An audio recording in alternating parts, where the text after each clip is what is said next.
Buenos días. Muchas gracias por acceder a la invitación que les formulamos para compartir esta mañana un evento de mucha trascendencia en nuestro país. El próximo lunes se estará desarrollando en la ciudad de La Romana, en el este de la República Dominicana, un foro sumamente importante, Tendencias de un mundo en transformación.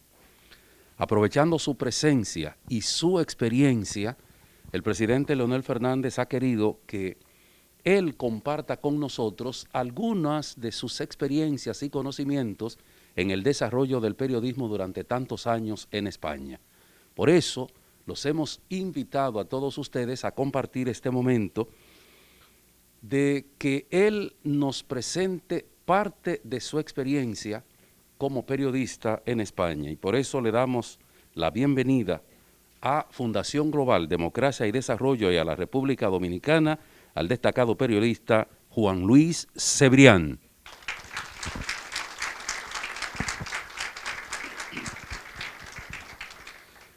Y en este conversatorio él nos va a presentar su experiencia, va a hacer un análisis de cuáles son los cambios que se advierten en el mundo en el día de hoy, sobre todo lo que tiene que ver con medios de comunicación, y luego entonces hemos querido que él comparta, intercambie con ustedes a través de sus preguntas y sus reflexiones, sus comentarios sobre la exposición que él nos va a presentar. Por eso agradecemos sobremanera de que ustedes hayan accedido a esta invitación esta mañana de este sábado previo a la celebración de este foro en Casa de Campo en La Romana que lleva como título Tendencias de un mundo en transformación. Con nosotros es el presidente de Fundación Global Democracia y Desarrollo, el presidente Leonel Fernández. Y por supuesto agradecer la presencia de todos ustedes. No siempre, ya lo hemos dicho en varias ocasiones, se tiene el privilegio y el honor de contar con un auditorio como el que tenemos en el día de hoy, por la calidad y la capacidad que han demostrado a través del tiempo muchos, una gran mayoría de los que nos acompañan en el día de hoy a este conversatorio con el profesor Juan Luis Cebrián. Agradecer la presencia del presidente del Colegio Dominicano de Periodistas, Aurelio Enríquez, que está con nosotros en el día de hoy. Muchas gracias, Aurelio. Y profesores, directores, editores de varios medios de comunicación que están con nosotros en esta mañana. Y agradecer la presencia de también algunas personalidades que acompañan al profesor Cebrián, Mijaela Maalcia, Javier Cremdes, Arazazu Calvo Sotelo, Alejandro Núñez Guerrero y Marta Sánchez. Y con nosotros también del país una cantidad considerable de personas que en las diferentes manifestaciones del arte y el saber que se desarrollan a través del periodismo están con nosotros esta mañana. Nuestro invitado en el día de hoy es periodista, escritor y empresario español. Fue director fundador del diario El País, el cual dirigió desde 1976 hasta noviembre de 1988, cuando pasó a ser su editor. Desde el 19 de diciembre de 1996 es académico de la Real Academia Española. Desde mayo de 2018 es presidente de honor del diario El País. Ha ocupado los cargos de presidente y consejero delegado del Grupo Prisa. Estudió filosofía en la Universidad Complutense de Madrid. Es licenciado en Ciencias de la Información tras graduarse en 1963 en la Escuela Oficial de Periodismo.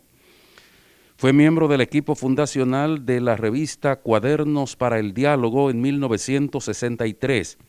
Entre 1963 y 1975 trabajó como redactor jefe y subdirector de los diarios Pueblo e Informaciones de Madrid y en 1974 accedió a la dirección de los servicios informativos de Televisión Española, donde permaneció 8 meses.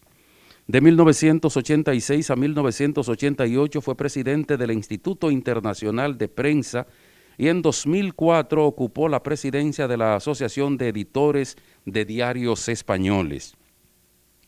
Caballero de las Letras y las Artes de Francia desde 1989. Ha recibido numerosos reconocimientos a la labor profesional. Fue el impulsor de los premios Ortega y Gasset de periodismo concedidos por El País. Es autor de libros de ensayo sobre periodismo y sociología política, entre ellos La prensa y la calle del 80, La España que bosteza también en el 80, El tamaño del elefante en el 87, Retrato de Gabriel García Márquez en el 89, El siglo de las sombras en el 94, Cartas a un joven periodista en el 97, La red en el 98, El futuro no es lo que era 2001, escrito conjuntamente con el expresidente español Felipe González, El fundamentalismo democrático en el 2004 y El pianista en el burdel en el 9. Como novelista ha publicado La rusa en el 86, La isla del viento en el 90, La agonía del dragón en el 2000 y Franco Moribundia en el 2004. Estas dos últimas obras forman parte de la trilogía El miedo y la fuerza. En su amplia trayectoria figuran numerosos reconocimientos consignados en la biografía que publica la Real Academia Española. Los dominicanos celebramos sus vínculos con el país. En 2019 asumió la presidencia de la Cámara de Comercio de República Dominicana en España. La dinámica del día de hoy, el profesor Cebrián nos va a presentar sus experiencias, sus perspectivas con relación a este mundo cambiante todos los días y después entonces ustedes podrán hacer los comentarios y las preguntas sobre la presentación que nos va a hacer en el día de hoy. Así es que vamos a recibir con un fuerte aplauso al profesor Juan Luis Cebrián.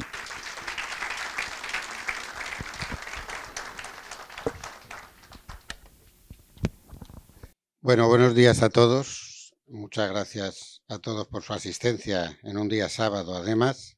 Muchas gracias al presidente Fernández y a la Funlode por la invitación a este pequeño encuentro y al foro global del conocimiento que tendremos en La Romana en la próxima semana. Voy a tratar de poner de relieve algunos puntos que tienen que ver con lo que el Foro Global del Conocimiento va a estudiar, que es cómo van a ser las cosas en un mundo en transformación, que es una transformación más profunda, pese a que ya se dice que es muy profunda, más profunda todavía, en mi opinión, de lo que se imagina, y cómo eso va a afectar al periodismo en general y sobre todo a la formación de la opinión pública en las democracias. Sin opinión pública no hay democracia posible y efectivamente estamos asistiendo a fenómenos peculiares que no podíamos ni imaginar hace apenas 20 años, ¿no? En primer lugar, quisiera poner de relieve que estamos ante un verdadero cambio de civilización. Esto ya es algo. En el año 97 yo dirigí un estudio del Club de Roma sobre Internet. Acababa de nacer Internet, que se llamaba La Red. Fue un libro que escribí yo y que publiqué yo, pero que fue fruto de un grupo de expertos. Y ya en ese momento se preveía que efectivamente los cambios políticos, sociales y económicos que íbamos a experimentar en el mundo eran formidables. Y además que eso iba a afectar directamente al conocimiento, al diálogo social y, en definitiva, a la función del periodismo. Hay un libro del profesor Niall Ferguson, historiador de la economía, que ha sido catedrático en Oxford, en Harvard, en Stanford, y que ahora está fundando una nueva universidad contra lo políticamente correcto, con otra serie de profesores americanos.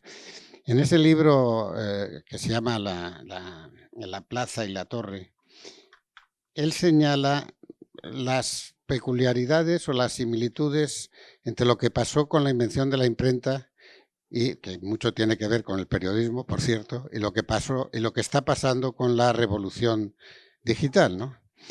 La imprenta fue un fenómeno democrático. puso al alcance de la gente el conocimiento, la sabiduría y el diálogo. Pero generó también algunos problemas de difícil solución. La imprenta generó la interpretación libre de la Biblia. A partir de ahí, pues las Biblias llegaron a las casas y por lo tanto los intérpretes oficiales de la Biblia, que eran los monjes y los copistas en los monasterios, empezaron a desaparecer y sobre todo dejaron de tener el poder de interpretación de los libros sagrados, ¿no? Hubo hasta una crisis inmobiliaria porque dejaron de construirse monasterios porque ya no había tantos monjes que quisieran copiar o interpretar los libros, ¿no? Y tuvieron lugar las guerras de religión, que duraron 2 siglos, generaron decenas de miles, si no cientos de miles de víctimas, y prácticamente hasta el siglo, hasta bien entrado el siglo XVIII, pues no empezó la Ilustración a poner orden en lo que estaba sucediendo en la sociedad, ¿no? La primera declaración parecida a la necesidad de la libertad de expresión es una declaración del Parlamento británico en 1689, donde defiende la libertad de palabra de los parlamentarios frente al poder de la corona, ¿no? Pero de hecho, prácticamente hasta mitad del siglo XVIII no se publica lo que sería algo similar a un periódico de nuestros días, la famosa Gaceta de Theophrastes Renaud. Y ya a finales del siglo XVIII y principios del XIX, la Revolución Americana primero y la Revolución Francesa son quienes levantan la necesidad de la eliminación de la censura como base fundamental de la existencia de las democracias. Hay una frase muy famosa del presidente Jefferson que decía: como nuestro gobierno está basado en la opinión pública, entre tener un gobierno sin periódicos o unos periódicos sin gobierno, me quedo con esto último. Luego, esto lo dijo antes de ser presidente, cuando fue presidente su comportamiento no fue del todo coherente con esa declaración, ¿no? Pero en fin, la libertad de prensa es la primera de las leyes en las revoluciones finales del XVIII, principios del XIX, en la revolución industrial, que afectan a la organización social y que son base de la democracia. La primera ley de la Constitución española de 1812, que tuvo mucha importancia posterior para las constituciones en los países independizados de América, fue la ley de prensa e imprenta, todavía aprobada mientras sesionaban en la isla de San Fernando los diputados, que luego tuvieron que retirarse a Cádiz por la presión de las tropas francesas que bombardeaban constantemente al lugar donde se estaba redactando la Constitución. Esa ley es también la primera ley de la República Independiente de los Estados Unidos Mexicanos, la misma ley. Es decir, que los revolucionarios mexicanos utilizaron la primera ley de la Constitución de Cádiz, que era la ley de la desaparición de la censura. Y a partir de ahí empieza a desarrollarse lo que hemos conocido como el periodismo moderno. Hay una discusión entre los periodistas y si los periodistas somos habitantes de palacio porque nos codeamos con presidentes, con ministros, con grandes empresarios, etcétera y tal. Y los periodistas siempre protestamos porque decimos que nosotros no somos eso, somos periodistas y que estamos contra el poder o que vigilamos el poder. Pues somos un poco las dos cosas, porque en la Revolución Francesa la prensa era el cuarto estamento. Cuando hablamos del cuarto poder se nos olvida que la prensa formaba parte institucional del poder democrático, que es una institución, como hay otras instituciones, no es la única, pero es una institución básica del sistema democrático representativo. Y es tan importante o más que la existencia de partidos políticos. Sin una prensa libre que controle efectivamente los excesos del poder y que pueda permitir un diálogo abierto y la formación de una opinión pública, sin una opinión pública informada, pues no puede haber elecciones libres y por lo tanto no puede haber gobiernos democráticos. Bien, todo esto ha venido funcionando más o menos así durante 2 siglos, Naturalmente la democracia también se ha ido perfeccionando. La democracia es un régimen muy joven. De verdad no tiene apenas más que 100 años de existencia, porque los 200 que le atribuimos, durante todo el siglo XIX, las mujeres no tenían derecho de voto en ningún país del mundo.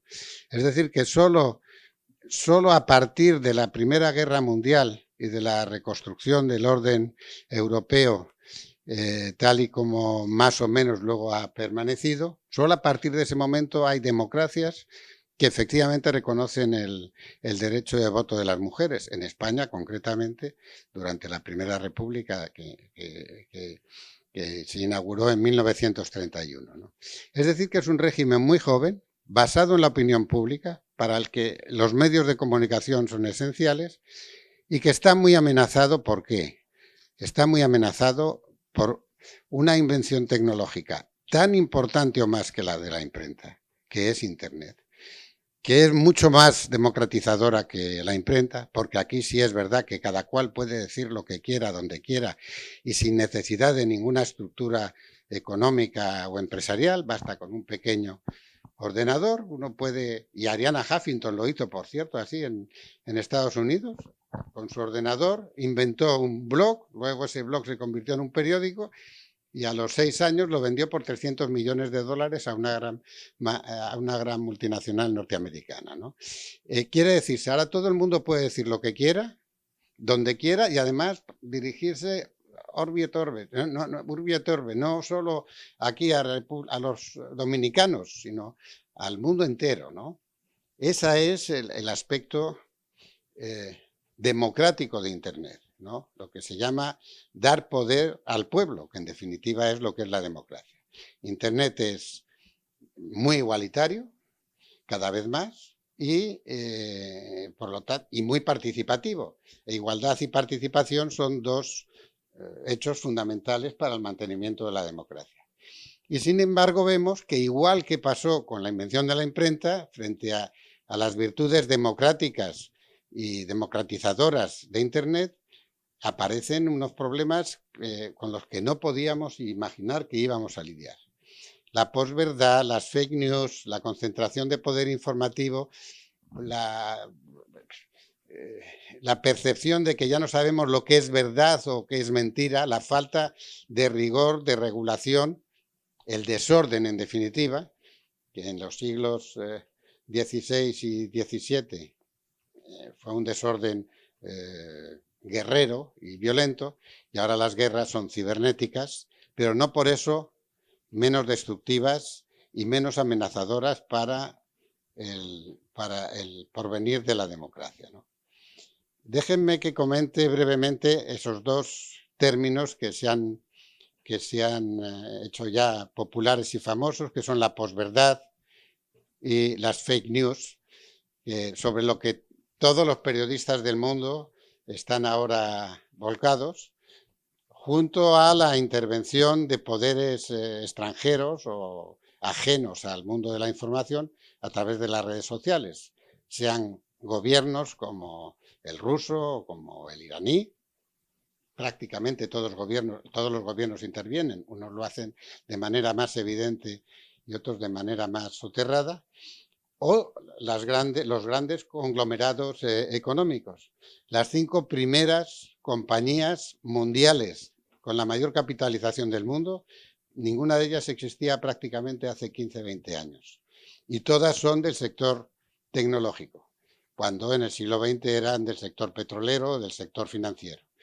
Entonces tenemos que reconocer que en Internet hay una capacidad de poder directamente relacionada con la profesión de comunicador o de periodista que se nos está escapando de las manos y que está generando contradicciones formidables con el ejercicio de la democracia, que está afectando a la formación de la opinión pública y por lo tanto está afectando a las decisiones electorales y de los votantes, ¿no?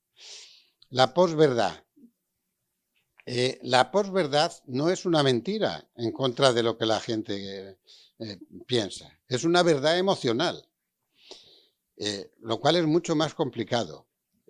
Mentira, decía el catecismo que estudiábamos los españoles en los años 50 y 60, era el catecismo del padre Ripalda, que decía: mentir es decir lo contrario de lo que uno siente.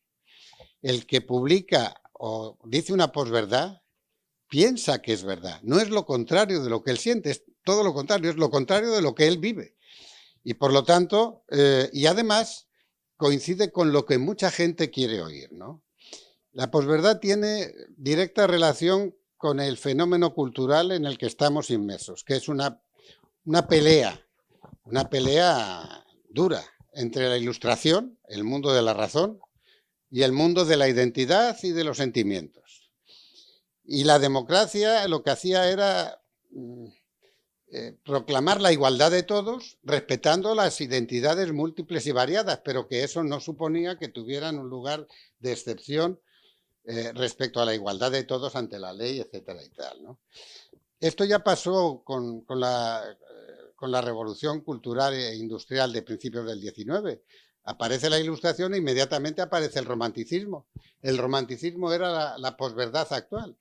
Es decir, y hemos visto lo que ha sucedido. Por ejemplo, que cuando se decía que había ido menos gente a la proclamación del presidente de los Estados Unidos que de su predecesor Obama, el presidente Trump, la jefa de prensa de la Casa Blanca, y se le enseñaron las fotos de que había mucha menos gente con Trump que con Obama, dijo, bueno, hay hechos alternativos. Quiere decirse que respecto a la objetividad de los hechos, o la supuesta verdad, aunque la verdad es una palabra compleja, de las narraciones, está el relato alternativo.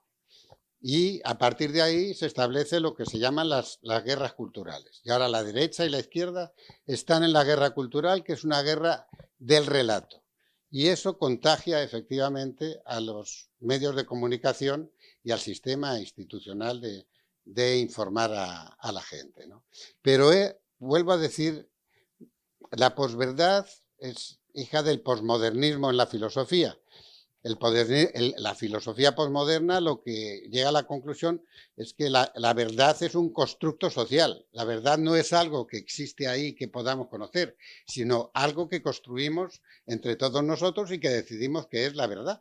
Y por lo tanto, la posverdad en periodismo pues es también un constructo social, algo que los generadores del relato político, cultural, económico, el relato que queramos determinar, es lo que deciden que es lo que funciona. Y luego están las fake news. Las fake news sí, son noticias falsas, son noticias inventadas, son bulos, rumores, siempre han existido. Lo que pasa es que antes un periódico o una radio, una televisión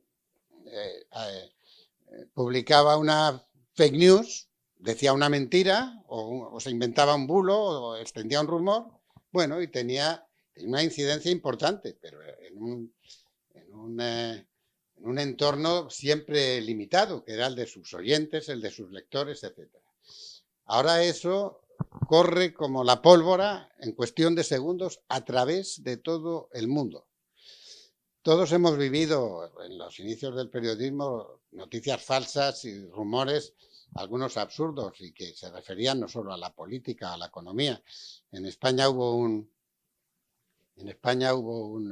rumor muy famoso de un futbolista del Madrid, se llamaba Pirri, que le atribuyeron que había tenido un hijo de color y su mujer no era de color. Eso se publicó, además la gente decía, es verdad, nos están engañando y tal y eso, ¿no? Pero bueno, al final, quiero decir que siempre ha habido invenciones con la intención de dañar o de desprestigiar o de agredir o de calumniar o de reírse o de ironizar sobre alguien, pero que tenían un efecto limitado. Ahora no solo se reproducen las fake news que la gente se inventa, a veces por jugar, a veces por crear un chiste o imaginar, sino que hay verdaderas fábricas de mentiras, de calumnias y de rumores, en algunos casos financiadas por gobiernos y por gobiernos poderosos. La intervención del gobierno ruso sobre las elecciones americanas, sobre la votación del referéndum sobre el Brexit en Inglaterra, sobre el referéndum ilegal acerca de la independencia de Cataluña, es una intervención demostrada. Ya hay en San Petersburgo dos grandes edificios plagados, que teóricamente son empresas privadas, pero que trabajan al servicio del gobierno de Moscú, plagadas de ordenadores y de activistas de la red, únicamente dedicados a generar fake news y a repartirlas por el mundo. Pero no son el único gobierno, ni el más importante. Y digamos que todos los servicios de información, y los más poderosos, todos intervienen en la red, que por otra parte pone a disposición de los gobiernos y de las empresas una cantidad de datos sobre las personas que era imposible que nunca antes se recolectara. El otro día un alto directivo de Huawei, la famosa empresa china, que a su vez tiene un contencioso con los Estados Unidos respecto a su actividad, me decía: el petróleo del siglo XXI son los datos de las personas. Ahí está el poder político, el poder económico y el poder comunicativo.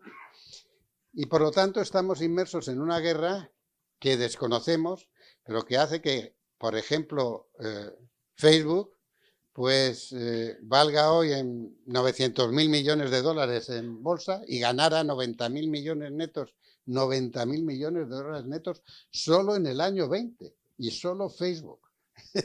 Y ya ahora sabemos, porque algunos funcionarios de Facebook han dicho que los algoritmos de Facebook, porque no son periodistas los que deciden las noticias, ni los que las valoran, ni los que las construyen, son algoritmos generados por programadores, están pensados para que efectivamente haya un conflicto y que de ese conflicto lo que se generen son más clics, más personas atendiendo en la red, porque eso genera más publicidad. El 80-90% de la publicidad de los países desarrollados, 80 o 90%, está en manos de Google y de Facebook. Y un poco de Microsoft también. Y entonces nos encontramos con otro problema para el periodismo tradicional, que es la financiación. La publicidad ha desaparecido de los periódicos, literalmente ha desaparecido.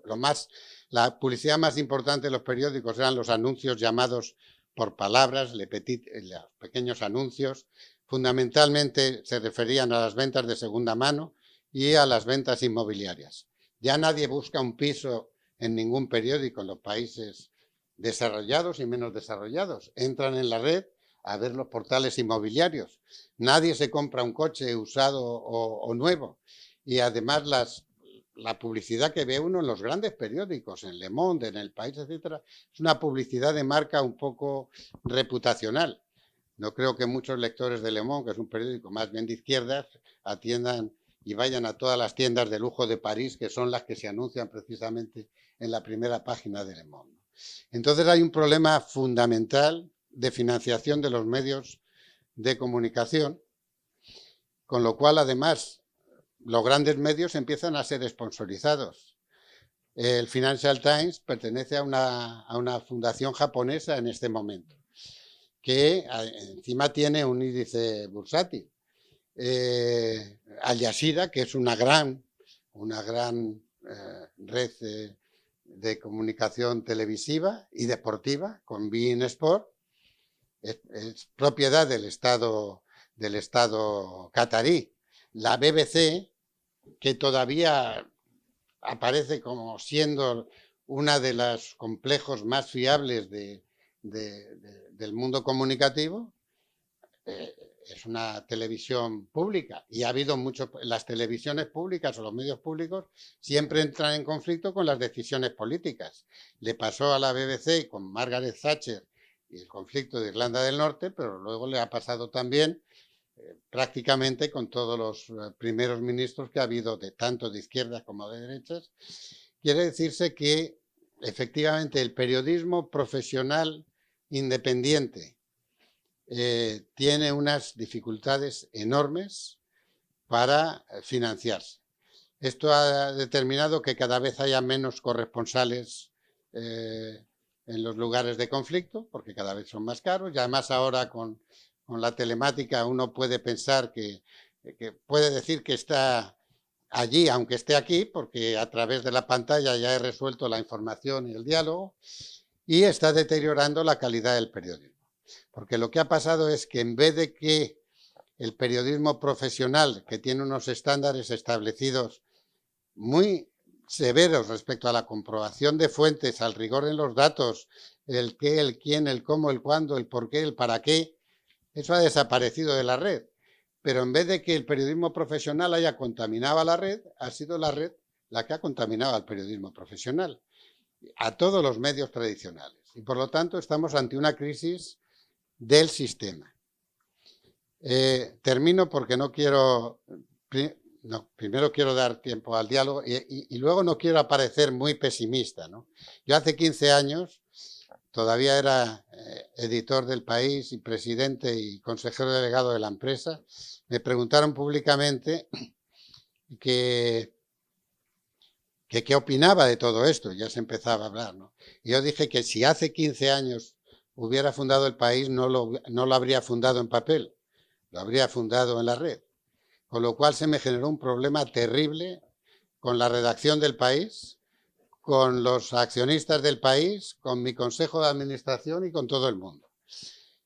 Ahora ya no se crearía este problema, ahora ya todos los periódicos en papel dicen que lo que hay que hacer es suscribirse a la red porque no saben cuánto tiempo el papel como tal va a perdurar en la comunicación, ¿no? Pero a pesar de eso quiero transmitir un mensaje de optimismo. Yo tengo un aula de periodismo en la Universidad de Extremadura, estoy en contacto con muchísimos jóvenes, chicos y chicas que están estudiando periodismo y a los que les trato de explicar estas cosas que no son muy alentadoras para ellos porque tienen 20, 21, 22 años y lo que quieren es trabajar, ¿no? Seguro que pondremos orden en esto, igual que hubo orden después de las guerras de religión y de la invención de la imprenta. Pero Internet es un bicho muy joven, apenas tiene 30 años de vida y de verdad, hace 30 años en Internet debía haber, no sé, 20.000 usuarios, hoy hay 5.000 millones. Entonces, esto se ha desarrollado a una velocidad tremenda, ¿no? Y pondremos orden, pero no el año que viene, ni dentro de 2 años, ni de 5. Llevamos 30, pues a lo mejor en vez de 2 siglos, esto nos lleva medio siglo. La transformación es más importante que la que produjo la imprenta. Yo pongo siempre un ejemplo respecto a la pandemia y la famosa gripe española. Cuando la gripe española, hace un siglo, el mundo tenía 1.500 millones de habitantes. Con la pandemia actual, en este siglo, lo que había eran 1.500 millones de turistas y cerca de 8.000 millones de habitantes, que serán 9.000 millones dentro de poco tiempo. Y además están completamente conectados. Antes el mundo se reducía pues a Europa, a América, a Asia, eran regiones que convivían difícilmente entre ellos. O sea que la propia globalización, que es un fenómeno formidable para la extensión de la comunicación y del periodismo, es una oportunidad, pero es un reto. Y es un reto que todavía no sabemos manejar.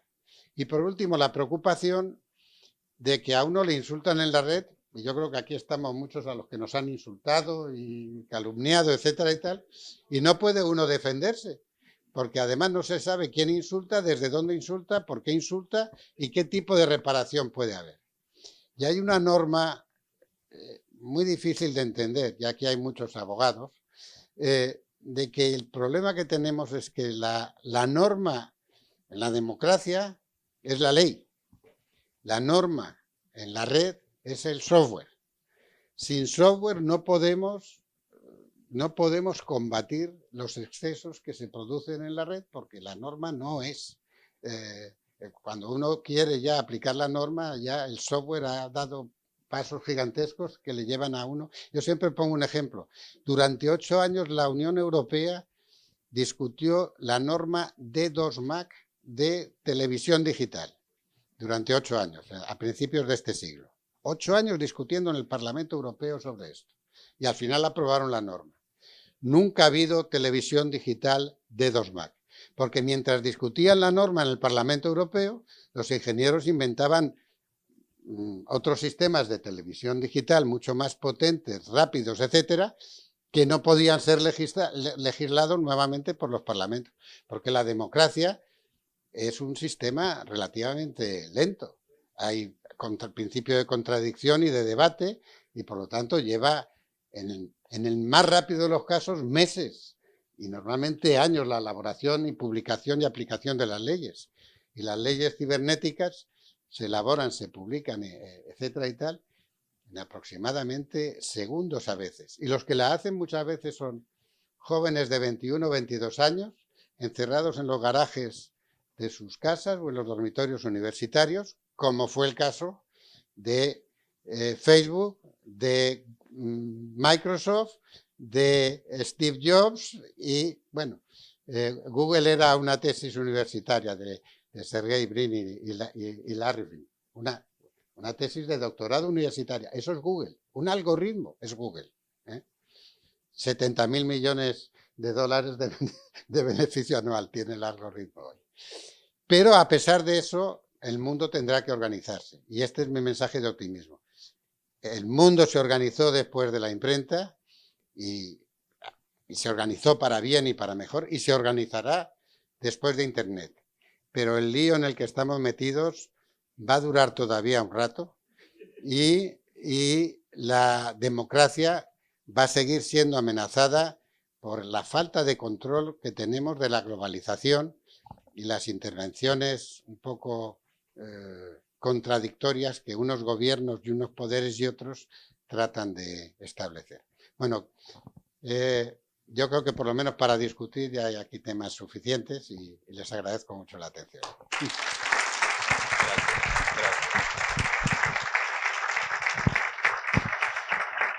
Interesante la exposición del profesor Cebrián. Ahora viene la participación de ustedes. Y tengo un periódico digital que se llama Nota Clave, con un contenido que es sobre todo cultural y de crítica de espectáculos, en fin, ciencia y técnica, ese tipo de cosas. Yo percibo que los temas culturales se han convertido casi en una especie de monasterio de monjes de silencio, porque cada vez es menos el público que se interesa en los temas culturales y cada vez son menos los periodistas que se interesan en los temas culturales. ¿Cómo usted percibe el futuro si este presente está siendo cada vez menos consecuente con la cultura y se van desdibujando, digamos, los más preciados tesoros de la identidad cultural y estamos en medio de una licuadora de, digamos, de mal gusto, de mediocridad, de, digamos, malas palabras, es decir, donde lo soez es como si fuera la representación divina del buen gusto. ¿Cómo usted visualiza el futuro, digamos a mediano plazo, no a tan largo plazo, porque quizás no lleguemos allá, por lo menos los que estamos aquí vivos, ¿no? ¿Cómo usted visualiza ese mediano plazo en cuanto a estos temas que le digo? Sí, gracias, Alfonso. Profesor Cebrián, ¿hacemos un bloque de preguntas o que la pregunte la responda? Sí, ok. Bueno, este es un tema muy interesante y muy complejo, pero que tiene que ver no solo con la cultura, es la desaparición de las élites, ¿no? Digamos que hay una guerra permanente entre Platón y Aristóteles. Para Platón tenían que gobernar los mejores, para Aristóteles tenían que gobernar los que el pueblo eligiera, por decirlo de alguna manera en lenguaje moderno, ¿no? Entonces las élites están ahora siendo cuestionadas, todas las élites, salvo las futbolísticas probablemente, ¿no? Es decir, digamos, los maestros son cuestionados por los discípulos. Esto ya empezó, por cierto, en la última década, después de la Revolución del 68, cuando ya se empezaban los actuales maestros, que entonces eran estudiantes, a cuestionar y a examinar e incluso a confrontar violentamente a sus maestros, ¿no? Pero entonces ahora cualquiera puede ser un maestro. Es decir, ¿quiénes son en Facebook o en Instagram las personas más... ¿Quién tiene más seguidores en el mundo? Un sabio, Cristiano Ronaldo. Y segundo, ¿quién es la segunda que tiene más seguidores en el mundo? Kim Kardashian. Aunque no sé si ahora ya su hermana la ha aventajado. Frente a millones y millones, 20, 30, 50, 70, 80 millones de seguidores, 100 millones, más de 100 millones de seguidores tiene Cristiano Ronaldo, pues Obama tiene a lo mejor 5 millones o 6. Quiere decirse que esa desaparición de las élites políticas, culturales, hasta económicas. Es decir, antes los bancos gobernaban la economía financiera, cada día la gobiernan menos, ¿eh? Y los bancos centrales están siendo desafiados por las criptomonedas y van a perder la batalla, porque no hay manera de... digamos, eso también es cultura, ¿no? Bueno, pues tenemos primero que ser conscientes de la realidad, ¿no? Tenemos que saber que efectivamente este es un mundo donde cada vez hay menos maestros. Cuando yo era joven había maestros indiscutibles independientemente de su ideología. Sartre era Sartre, para los de derechas, los de izquierdas, etc. Y además, cuando Malraux, que tenía con Sartre una pelea formidable, y Sartre salió a la calle vendiendo propaganda comunista, etcétera y tal, le dijeron a Malraux que había que acabar con Sartre y De Gaulle dijo: Sartre, c'est aussi la France.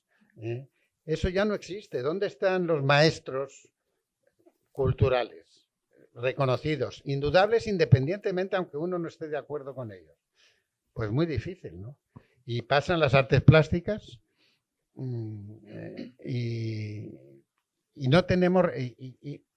Y la cultura se ha convertido en un bien de un mercado que, por otro lado, también está sometido a unas tensiones inconcebibles, porque ahora ya lo que se venden son el primer tuit, de repente vale $2,5 millones. Y el primer tuit no decía nada, pero era el primer tuit y el que hizo Jack Dorsey cuando inventó Twitter.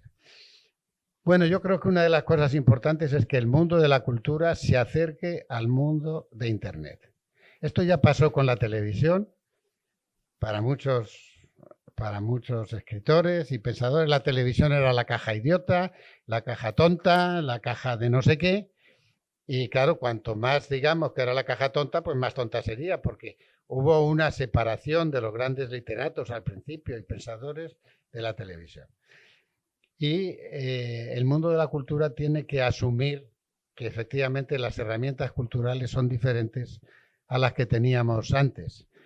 Y a mí me preguntan, ¿cuándo va a haber periódicos? Digo, pues en papel. Digo, pues habrá periódicos en papel mientras haya kioscos que los vendan, pero cada vez hay menos kioscos.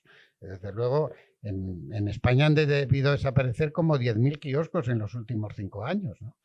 Si los sistemas de distribución no funcionan, pues uno no podrá distribuir periódicos en papel, ¿no? Siempre habrá... Referido al libro. El libro, yo me acuerdo de una conversación que tuve con Bill Gates, que tiene una gran biblioteca él, entre otras cosas con manuscritos de Napoleón y cosas muy sorprendentes. Y me dijo, bueno, el libro tiene una belleza propia, el libro sobrevivirá, etcétera y tal. Bueno, pero hemos visto grandes distribuciones de libros como Borders cerrar y quebrar de manera completamente rápida, ¿no? Bueno, habrá orden y habrá maestros. Con toda seguridad habrá maestros que no sean Cristiano Ronaldo ni Kim Kardashian.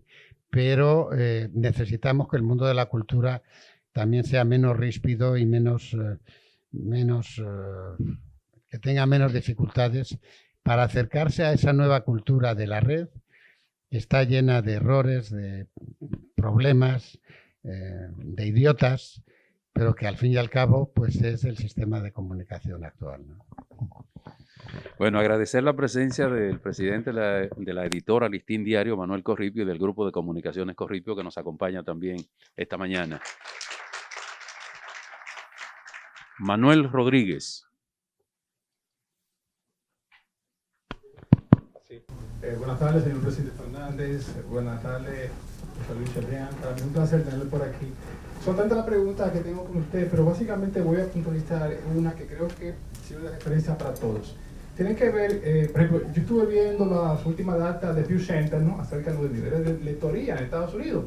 Y entonces, por ejemplo, en la generación del silencio, entre el 20 y el 30, veo que los niveles de lectoría en los periódicos alcanzaron el nivel más alto, 50 millones diarios.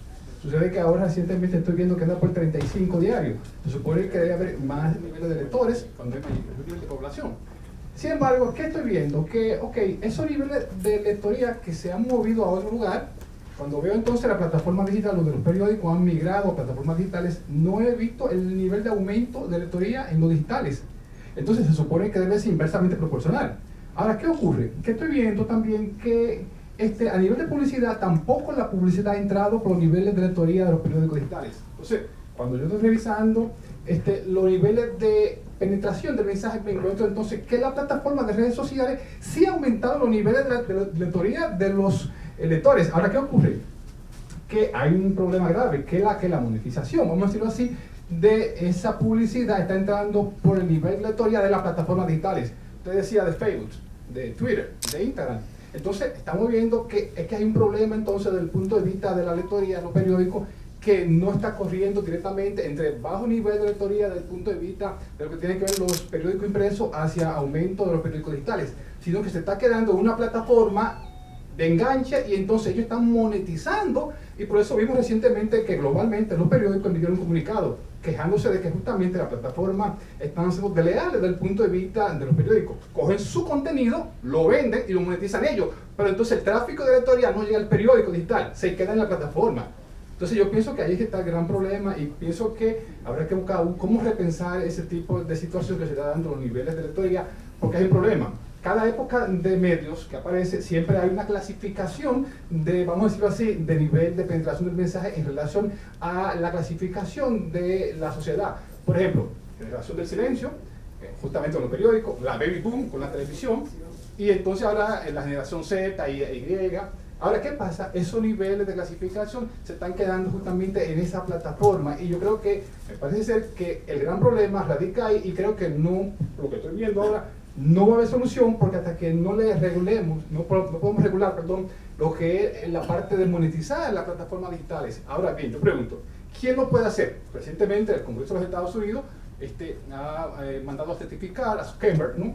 En el caso de Europa, sí, ya algunos países estoy viendo que están penalizando lo que es también ese tipo de comportamiento, pero el problema está que globalmente no hay una unidad de criterio, y pienso que quizá para mí esa es su mayor debilidad. No sé qué usted considera, señor Cebrián. En primer lugar, yo no tengo la solución al problema. Lo que puedo tener es el diagnóstico del problema. Pero, por referirnos, es decir, por eso he empezado con la referencia a la imprenta.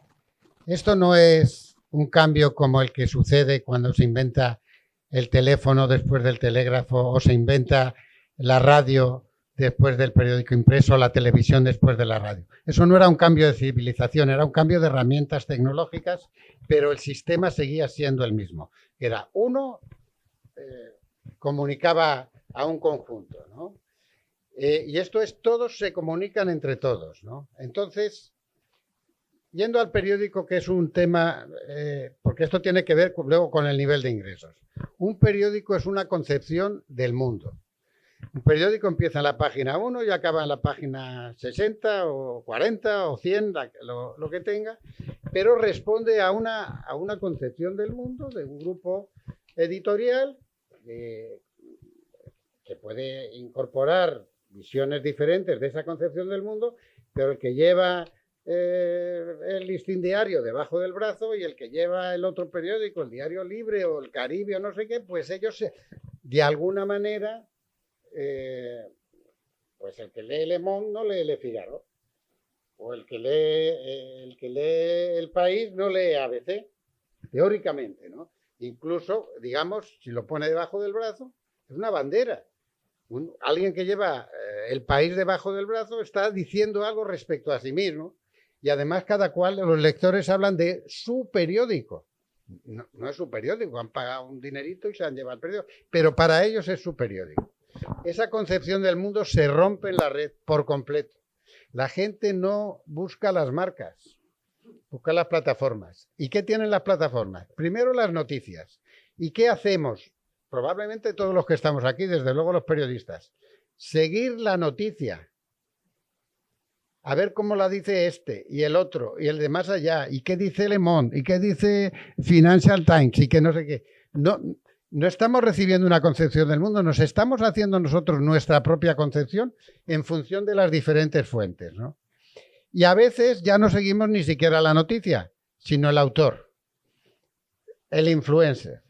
Ha habido una cosa que no sé si se ha conocido aquí, muy interesante. Cuando Messi ha fichado por el Paris Saint-Germain, no dio, pues todos los periodistas del mundo querían hacer, y desde luego de Cataluña, querían hacer una entrevista a Messi. Pues no, la entrevista a Messi se la hizo un influencer que se fue a París y que tenía 5 millones de seguidores o 2 millones, no sé los que tenía. Es decir, entonces, los periodistas profesionales que han estado 3, 4 años en la universidad estudiando eso, es un señor gordito y simpático que no se sabe lo que hace, pero que a la gente le cae bien. Es el que se lleva la primicia de Messi y el que la monetiza. ¿No? Para no hablar de las jóvenes influencers en el mundo de la moda, etcétera y tal, ¿no? ¿Qué pasa con las plataformas? Facebook tiene 2.800 millones de usuarios hoy.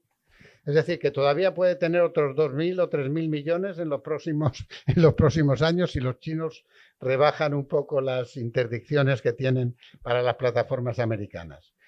Claro, eso es un poder tan fabuloso y tan increíble.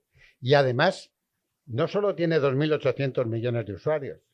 Saben cómo se llaman sus usuarios, sus mujeres o sus maridos, sus hijos, sus padres, qué enfermedades tienen, dónde viven, qué aficiones tienen, si les gusta el fútbol, qué profesión tienen, qué niveles de ingreso tienen. Saben hasta su cuenta bancaria y su tarjeta de crédito. Todo eso lo tienen las grandes plataformas hoy. Y no hay en este momento gobierno en el mundo capaz, salvo que hablo de gobiernos democráticos. La gente se sorprende cuando llega a China que ahí no funciona Google y que no funciona Facebook, ¿no? Porque ellos tienen su propio Google y su propio Facebook y su reconocimiento facial, que no tiene por qué ejercerse voluntariamente. Porque uno puede entrar en un hotel o en un sitio y que te estén reconocimiento facial. Y ya la pandemia ha generado más estas tendencias. Ahora estamos todos metidos en una gran plataforma. Es decir, nos toman la temperatura, nos miran el iris, las huellas, etcétera. Claro, esto es un cambio de civilización tan formidable, tan masivo por otra parte, que afecta directamente a la función del periodista.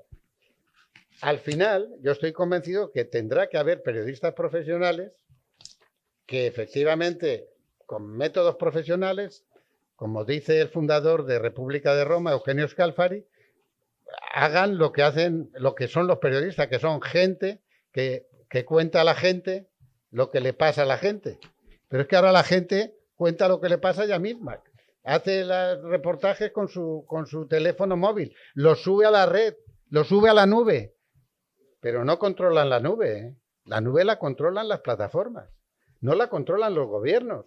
No, es decir, y por lo tanto, insisto en el ejemplo de la imprenta, porque estamos ante un cambio de civilización fabuloso, donde la privacidad ha desaparecido. La privacidad, que es uno de los derechos fundamentales de las sociedades democráticas. Y todavía no sabemos cómo se va a organizar esto. Pero por eso, un periódico digital no es un periódico. Un periódico es otra cosa. Y hay periódicos digitales formidables, ¿eh? No los desautorizo. Pero un periódico digital no es un periódico. Es un periódico digital, es decir, no tiene las características de compromiso entre el lector y el producto. Casi todos los periódicos del mundo en este momento, The Guardian, una fundación, por cierto, no es un... Es decir, al final The Guardian dice, si te ha gustado este artículo, hay que a ver si te apuntas porque esto no hay manera de soportarlo. Hasta The Economist menos, pero digo, hablo de los grandes periódicos, ¿no? Es decir, empiezan a ser ONGs las empresas de comunicación como The Guardian o como The Observer. Es decir, esto se tiene que arreglar. Yo no creo que pueda haber prensa independiente sin empresas privadas independientes, sometidas a la reglamentación y a la ley, sometidos también sus propietarios a las democracias dicen que la Constitución española, cualquier tipo de censura previa está prohibida por la Constitución española. Yo siempre digo, cualquier tipo es cualquier tipo. Los periódicos profesionales, el New York Times, han publicado siempre incluso noticias que afectaban a la propiedad del periódico. Pero ahora es que ahora todo el mundo ejerce la función y te quitan de Twitter y te ponen. A Trump le han censurado en Twitter. Yo no soy de Trump. Pero ¿por qué censura a Trump en Twitter y no censuran al otro? Es decir, o sea, ¿con qué criterios? ¿Y quién toma esas decisiones, no? Y por eso digo que esto va a tardar. Y la publicidad ha desaparecido por completo de los medios. Y casi estamos mendicantes los medios ya para... Y luego viene además la transversalidad, porque ahora los periódicos digitales hacen podcasts, hacen vídeos, etcétera. Las radios y las televisiones hacen relatos escritos, etcétera y tal. Es decir, que ahora ya no, las marcas no son indicativas de algo específico, sino que todos están en el audio, en el vídeo, en el podcast, en lo que se llamaba antes. Nos acordamos de que hace no más de 10 años, esto era únase a la conversación global, decíamos los periódicos. Ahora es el puerto de arrebatacapas y estamos todos contra las redes que mienten, que insultan, que generan confusión, etcétera, ¿no? Manuel Fermín. Después, Pavel, y terminamos esta parte. Buenas tardes. Bueno, en Europa hay la tendencia de calificar derecha o izquierda. Los periódicos en Europa, principalmente Francia y España, no sé Italia, porque también ha habido mucha divergencia política y esas cosas, pero no es un antemural, digo yo. En tiempos tan abiertos, tan libres para expresarse por el internet, etcétera. Por ejemplo, el periódico El País se autocalifica como un periódico de izquierda o centro izquierda. Entonces, en el contexto español, Vox podría escribir en el periódico El País, por ejemplo, el presidente de Vox. No sé, Le Monde está categorizado como un periódico de izquierda. Ahora en América nosotros no tenemos esas tendencias, excepto Cuba, que tiene unos periódicos ahí, pero son periódicos del gobierno. Y solamente se emite la opinión del gobierno. Ahora, no es un antemural eso a la libertad de prensa. Bueno, en primer lugar, yo me jubilé de todas mis responsabilidades al frente del país y del Grupo Prisa hace 3 años. Me pidieron que aceptara, yo no lo solicité, incluso pensaba que no era una cosa muy racional que aceptara el nombramiento del presidente de honor, pero tampoco me quería negar a ello, y por lo tanto lo que diga ahora respecto al país no tiene que ver más que respecto al país de hace 3 años para atrás, 42 años, pero estuve allí, pero ahora ya no opino del país por respeto a la actual propiedad, los actuales redactores y lectores, etc. El país nunca se autoconsideró, ni lo fundamos así, como un periódico de izquierda. Otra cosa es que la izquierda quisiera sumarse a eso, ¿no? El País nació como un periódico, punto final. En un momento de la vida política española donde todos los periódicos, no es que fueran de izquierdas o derechas, sino todos estaban controlados por el poder político.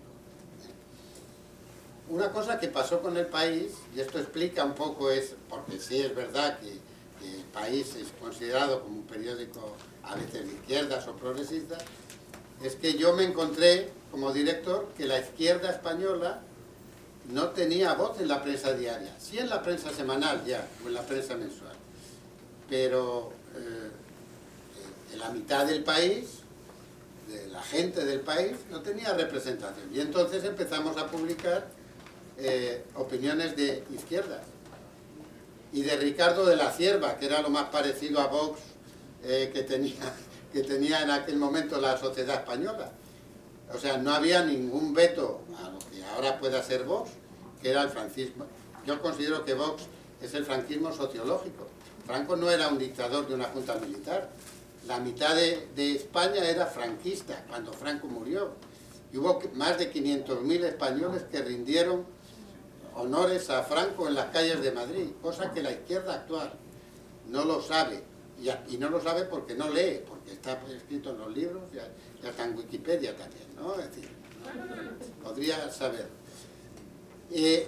Pero luego, entonces, pasó que mucha gente de izquierda empezó a leer El País porque no podían reconocerse en otros periódicos porque no aparecían. Lo pasó con otra, en América, cuando fuimos muy presentes en medios de comunicación, también nos pasó como, contaremos una anécdota.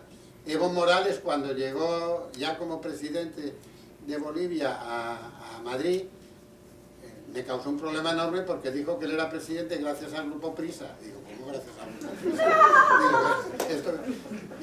Y él aclaró, sí, porque hasta que ustedes no compraron La Razón y la televisión, La Razón de La Paz y la televisión boliviana, mi nombre no salía. Bueno, nosotros publicábamos su nombre porque era evidente que existía y que encabezaba un movimiento social, ¿no? Ese mismo Evo Morales fue el que al final tuvimos que abandonar el país porque era imposible hacer una prensa liberal, libre, efectivamente, en las condiciones que el gobierno de Evo Morales estaba implantando.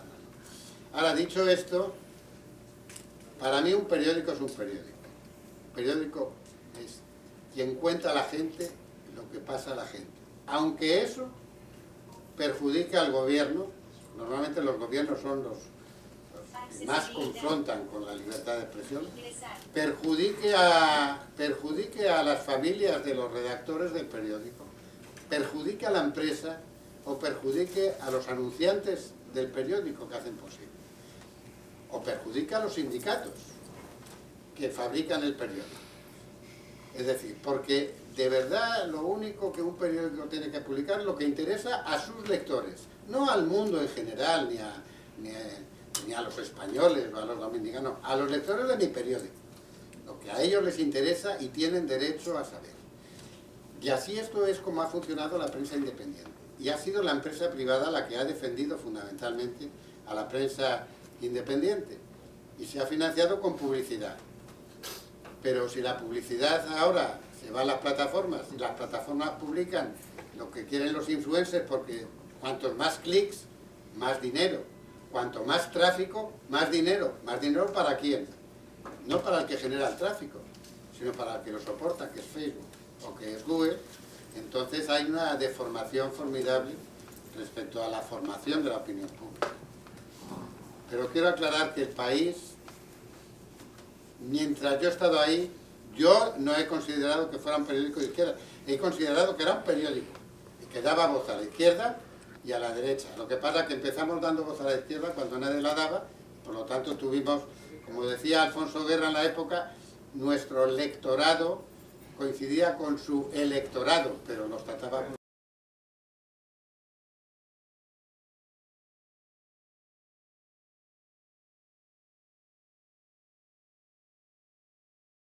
Mira, muy buenas. Lo que yo he notado mucho es que los periodistas no han entendido algo, que todavía siguen en el periodismo tradicional de un emisor y de un receptor, cuando ya estamos hablando en una era del periodismo 5.0, donde la comunicación somos todos, es el conjunto. Y no escuchan. Hoy en día que estamos en la era del social listening, donde la escucha social, donde debe escuchar a sus lectores y el target de público al mensaje que se va a comunicar. Las plataformas contribuyen a comunicar más efectivamente y más estratégicamente. Lo que pasa es que los medios no están invirtiendo de manera correcta y no están escuchando a sus lectores para generar esa influencia. Algo tan simple que desde un dispositivo móvil podemos saber incluso la audiencia actual que tienen los medios de comunicación. Solamente con 18 medios en una plataforma como el Instagram, tienen 3.17 millones de usuarios que están consumiendo en 30 días noticias. Las noticias en República Dominicana, desde el 2014 para acá, es el tema número 1 en consumo. Lo que pasa es que el periodismo, y con respeto, le pido que me comprendan a los periodistas que están aquí, es que el chip deben de cambiarlo. Hoy en día tenemos que también escuchar a la sociedad y saber lo que quiere y a qué target de público queremos llegar. Porque todo se puede medir, todo se puede enfocar hacia un plan estratégico de comunicación y preservar ese periodismo que siempre se habla, de ese periodismo que debe ser enfocado a la verdad. Hoy en día, en el mundo digital, eso se puede medir porque podemos medir qué tanto se socializa hasta una noticia y cómo eso fluye en el tiempo. El problema que yo veo en el periodismo, no solamente aquí y muchas veces fuera, es que no estamos escuchando a nuestra audiencia. Yo creo que plantea usted un problema muy importante, porque efectivamente la teoría es esa. Como digo, en el año 97 yo escribí, hubo 2 libros que se publicaron en España sobre Internet. Uno del profesor Manuel Castells, que era entonces profesor en la Universidad de California, y el otro, el que hice yo, que era fruto de un estudio del Club de Roma. 97, Internet todavía la gente no lo utilizaba, etcétera, etcétera. Y efectivamente el posicionamiento era ese, la gran conversación. El problema que tenemos es que de todos esos millones, la mitad son robots. Hoy, más del 50% de los tweets que circulan por Twitter los hacen máquinas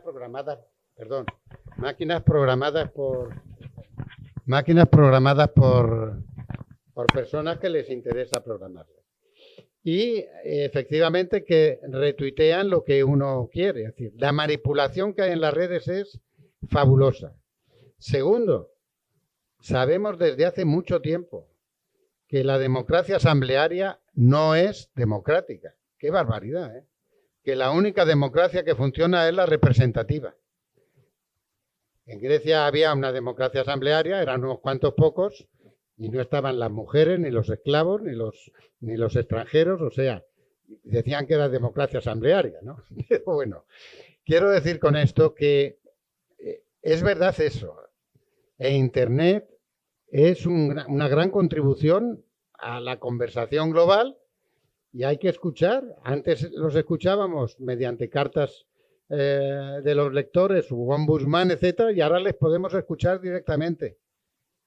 Pero se tienen que acostumbrar también a que hay muchos tontos que hablan, muchos falsos que hablan, muchos ignorantes, y que el periodismo profesional tiene unas normas muy sencillitas. No hay que estudiar periodismo para ser periodista profesional. Hay que estudiar. Hay que saber que hay métodos de comprobación de los datos.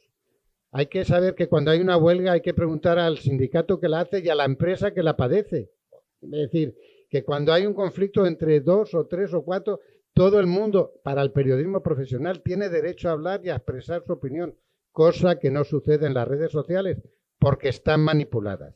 Están manipuladas por gobiernos, están manipuladas por iglesias, están manipuladas por empresas empresas que no les interesa el contenido de lo que ahí fluye, sino que fluya mucho, porque cada vez que fluye más, ganan más dinero. Y esta es la ideología de Instagram. Instagram de repente quita fotografías. Yo me acuerdo, es decir, mis abuelos, etcétera, tenían fotos de todos sus nietos en pelota, desnuditos ahí, con 2 años y tal, y eso. Ahora no sé, si las cuelga uno en Instagram, le llevan por pederastia a no sé qué, es decir, ¿me entiendes? Pero es que a veces incluso las puede colgar alguien que no tiene que ver, pero que le ha llegado la foto yo veo a veces fotos que se relacionan conmigo, que no sé de dónde han salido ni cómo se han podido publicar, y supongo que esto le pasa a todo el mundo. Quiere decirse, por tanto, que sí, hay que escuchar a las redes, y sí es verdad que esto es una conversación global, que antes era de uno hacia todos, y ahora es todos con todos. Pero si no hay normas seguras, si no hay maestros, si da igual que uno sea un maestro que un discípulo, si no cuenta la experiencia, si no cuenta el esfuerzo, la sabiduría, si lo único que cuenta es, pues si eres Kim Kardashian que tienes, si eres Ronaldo, las piernas que tienes, si esos son los maestros auténticos, de verdad, los que no aparecen, los que no son ni Kim Kardashian y tal, se van a aprovechar de esas circunstancias. Y esto es algo que no lo vamos a solventar en principio. Yo soy un absoluto partidario de Internet. Creo que las redes sociales generan gran cantidad de información y de empatía social y de igualdad social, pero hoy en día muchas están completamente corruptas, manipuladas y constituyen una amenaza también para la convivencia social. Manuel Corripio. Muchas gracias. Profesor, me aparto un poco del tema de los medios. Y no es en defensa propia.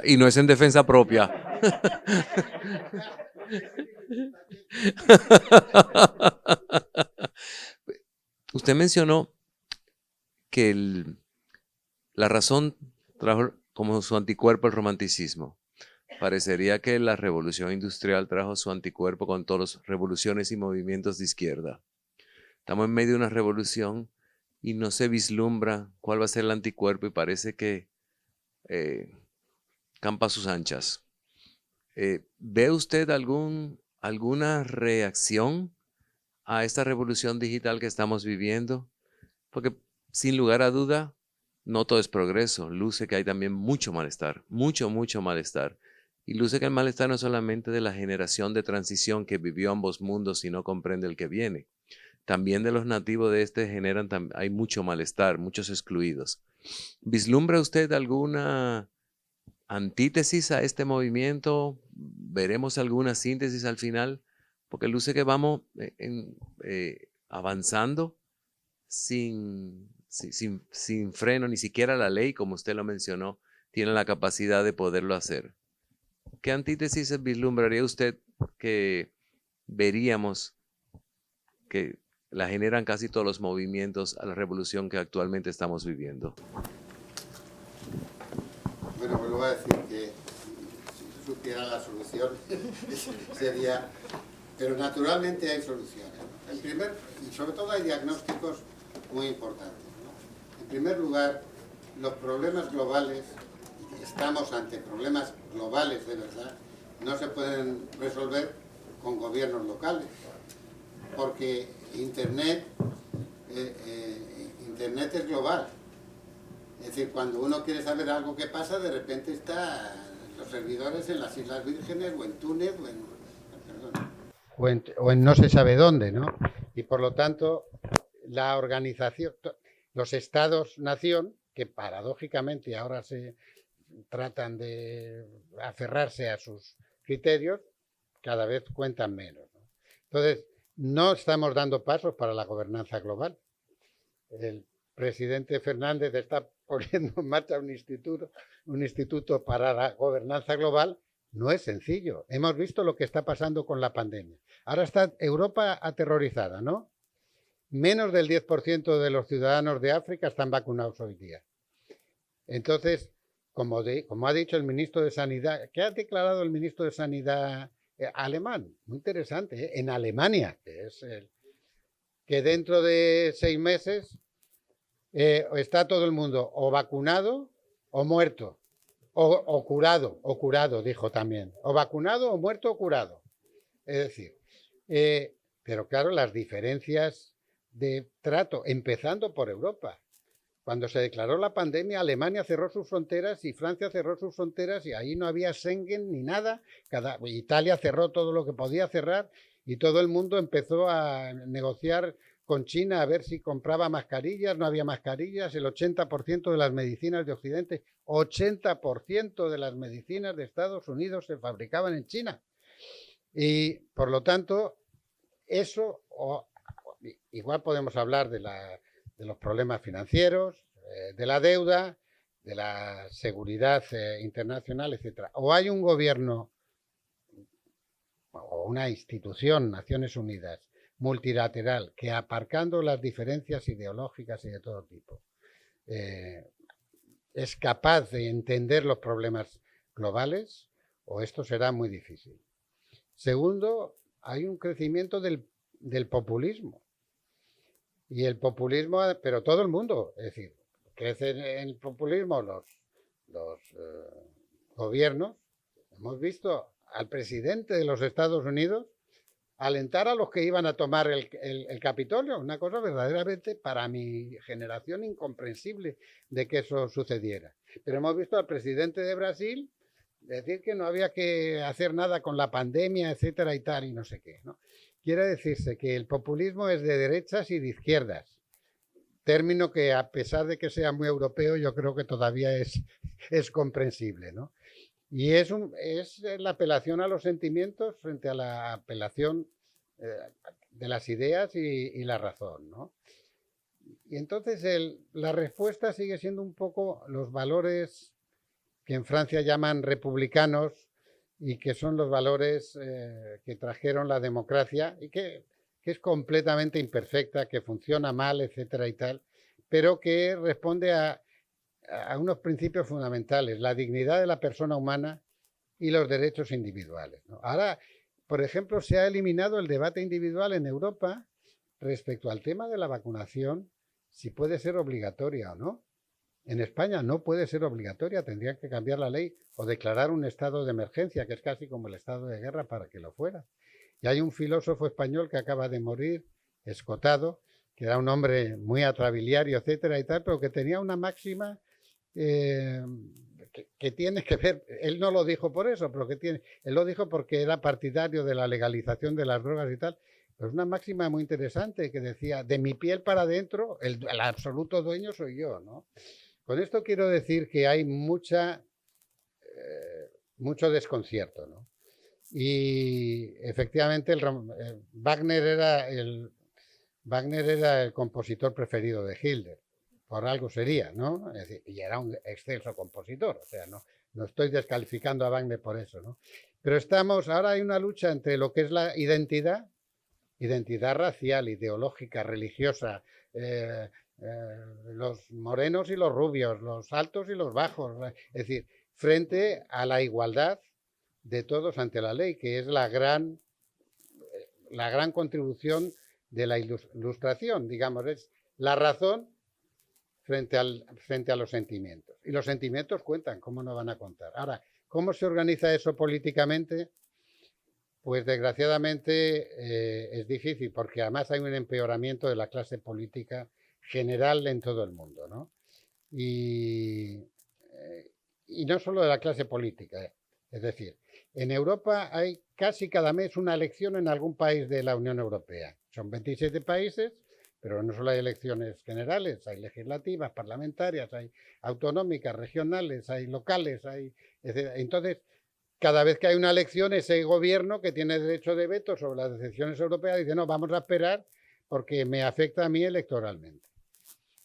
En los mercados financieros, cada 3 meses hay que informar a los mercados de cómo va esto. Y de cómo yo informe depende mi bonus. Y por lo tanto, tengo que hacer las cosas para que en 3 meses esto luzca bien, ¿no? Los chinos planifican a 50 años. Están ahora en el último plan quinquenal que diseñó Deng Xiaoping. Deng Xiaoping, en el año 70 y pico, diseñó el plan quinquenal que hoy están cumpliendo los chinos, que han hecho las reformas, etcétera y tal. Pero los chinos, para los chinos, 50 años no son nada, ¿no? Es decir, entonces tenemos que, pero esa es la sociedad china. Pero son 1.400 millones de personas, para empezar. Y la primera potencia económica del mundo dentro de poco, y la segunda potencia tecnológica, si no la primera dentro de muy poco también. Lo único que es potencia de verdad los Estados Unidos es potencia militar. 160 bases militares en más de 60 países. Los chinos tienen una base militar fuera de China, en Abiyán, y sin embargo son los dueños de África y se están apoderando de América Latina. Entonces, la comprensión de este mundo tendría que incorporarse en las Naciones Unidas. Y estamos viendo cómo vamos a luchar contra el cambio climático si no se ponen de acuerdo todos los gobiernos, que sean de derechas o de izquierdas o medio pensionistas. No tiene sentido, ¿no? Los problemas globales tienen que ser globales. Entonces, ¿soy optimista? A corto plazo no. Yo creo que la democracia está en serio peligro, a comenzar por los Estados Unidos. Creo que efectivamente la polarización electoral es tremenda. Acabamos de ver lo que pasa en Chile, que era un ejemplo de estabilidad democrática en América Latina, ¿no? Es decir, y el destrozo que se está generando en muchos países de América Latina simplemente por crecimiento del populismo y por lo tanto tenemos que saber que estamos en un momento difícil. Yo creo que apelar a la estabilidad constitucional, en eso hay que decir que República Dominicana es un ejemplo cada vez más excepcional en los países de América Latina. Y es el gran valor de República Dominicana, la estabilidad política que tiene, con todos los problemas que tienen y todos los países tienen. Y hay corruptos, y hay errores, y hay tal. Pero hay una estabilidad política en este país que para sí la quisieran ya muchos países en Europa. Es decir, que se dice pronto, ¿no? Para no hablar de América Latina o de África, ¿no? Pues yo creo que eso es importante. Respeto a la Constitución. Si no vale o se ha quedado atrasada, se cambia, pero se cambia mediante los métodos constitucionales. Y todo el mundo es igual ante lo que dice la Constitución. Todo el mundo es todo el mundo. Desde el presidente de la República hasta el último ciudadano. Estos valores republicanos son los que están en cuestión.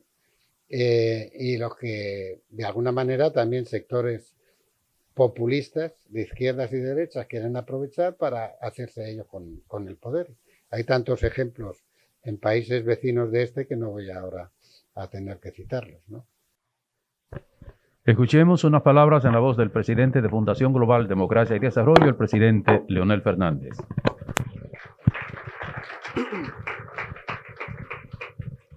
Bueno, pues pienso que todos aquí estamos de acuerdo, que hemos sido privilegiados en contar con la presencia de un verdadero maestro, un maestro de las ideas, del pensamiento, de la lengua, del periodismo, como es Juan Luis Cebrián. Y con motivo de su visita aquí a Funglode, hemos hecho un despliegue de algunas de las publicaciones del país que se pueden ver a la salida del auditorium.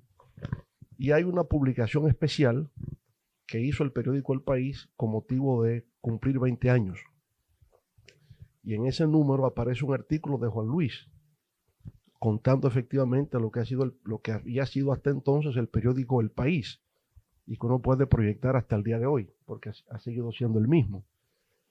Y en ese artículo es interesante ver la coherencia de pensamiento que tiene Juan Luis a lo largo del tiempo, porque he dicho aquí cosas hoy, cuando ha ocurrido una revolución científico-tecnológica, una revolución digital que se transfiere a la comunicación, al periodismo, y sin embargo tenía las mismas ideas cuando todavía no se había llegado a esta nueva etapa de revolución digital. Y lo básico es que nos decía hoy, ¿verdad?, que no contamos con un Sartre y decía en el artículo tampoco con un Miguel de Unamuno. Tampoco con un Unamuno. Ya se recuerda. Pero la expresión, ni un Sarte ni un Unamuno. Pero el periódico El País había salido justamente para ser el intelectual colectivo.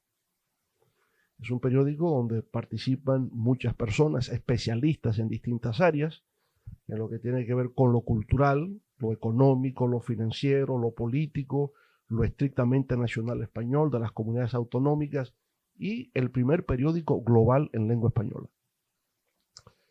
Bueno, aquí hemos estado leyendo el periódico El País durante muchos años. Yo soy un ávido lector del País. ¿Y por qué lo soy? Porque para mí, por lo menos en mi criterio, yo determino la calidad o el valor de un periódico en la medida en que después de haberlo leído yo siento que he aprendido algo. Y cada vez que leo El País yo me siento intelectual y espiritualmente enriquecido. Siento que conozco cosas que no sabía antes de leerlo. Y es primero porque siento que El País rompió con un esquema tradicional de la pirámide invertida del periodismo. Hay una forma de presentación de la noticia que no es el quién dice qué a quién, por qué medio, con qué efecto tradicional. Esa pirámide invertida fue rota por el periódico El País. Cada pieza periodística es como una pequeña construcción literaria, ¿no? Y por tanto hay una forma de decir que también resulta interesante, atractiva y resulta pedagógica. Yo he dicho a algunos de mis alumnos cuando estaba todavía en la academia, lean el periódico El País en voz alta para que aprendan a hablar español. Porque en efecto, no es solamente contenido, también es forma. Hay unas maneras de decir, de escribir, de redactar, de presentar las ideas que transforman al individuo, le van enseñando a cómo expresarse. Los editoriales del periódico El País son joyas literarias. No solamente es lo que dicen, es el cómo lo dicen, y se aprende mucho de esa forma. Y ya luego hemos visto que el periódico El País también tiene una presencia digital. Y creo que con su presencia digital el periódico también se ha enriquecido porque tiene unos enlaces que le permiten a uno entonces profundizar en determinadas ideas. Y se construye como un árbol noxiológico donde uno va de un punto a otro y termina por tener una visión completa, acabada, acerca de un tema. Y hay un archivo digital que también permite pues, buscar todo lo que se ha publicado respecto de un tema específico. De manera pues que contar con el padre fundador de ese periódico, su primer director durante años, su fuerza inspiradora, de contar con su presencia aquí hoy, haber compartido con nosotros lo que ha sido esa historia y lo que es el futuro, es un privilegio para nosotros aquí en Funglode. Y queremos despedirlo con un gran aplauso, manifestación de aprecio y el deseo de un pronto retorno. Bueno, muchas gracias a todos ustedes.